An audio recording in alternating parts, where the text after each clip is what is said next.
इसको पकड़ना भी आसान है, इसको चलाना भी आसान है। ये बिल्कुल एक सीजर की तरह लगता है, ऐसे लगता है कि आप सीजर को घुमा रहे हैं। ठीक है, ये इसमें थ्रेड लगा हुआ है, ये देखें साइडों पर इसके पर लगे हैं। जब आपने चेंज करना होना तो ये आपको एक और साथ मिलेगा, वो भी मैं दिखाती हूँ। ये देखें, जब आपने थ्रेडिंग करनी है तो इस तरह से आपने पकड़ के इसको घुमाना है, ऐसे लगे जैसे कि आप ना सीजर चला रहे हैं।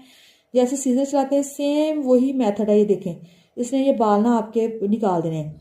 और स्किन जो है ना, आपने स्किन को थोड़ा सा खींच के रखना है ताकि आपकी स्किन जो है ना इसके अंदर ना आए, कोई टक वगैरह या लग ना जाए। ठीक है, फिर ये होगा कि अगर स्किन थोड़ी सी लूज होगी या नरम होगी तो वो कट लगने का खतरा है। तो आपने थोड़ा सा स्किन को खींच के रखना है जब आपने थ्रेडिंग करनी है। उसके अलावा ये एक डिब्बी हमें इसके साथ मिलेगी। डिब्बी में जो है ना काफ़ी सारे थ्रेड जो मिलेंगे।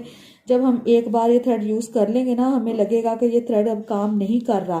ठीक है, एक बार थ्रेड से ना काफ़ी बार हम थ्रेडिंग कर सकते हैं। उसके बाद हमने जी वो थ्रेड निकाल कर फेंक देना।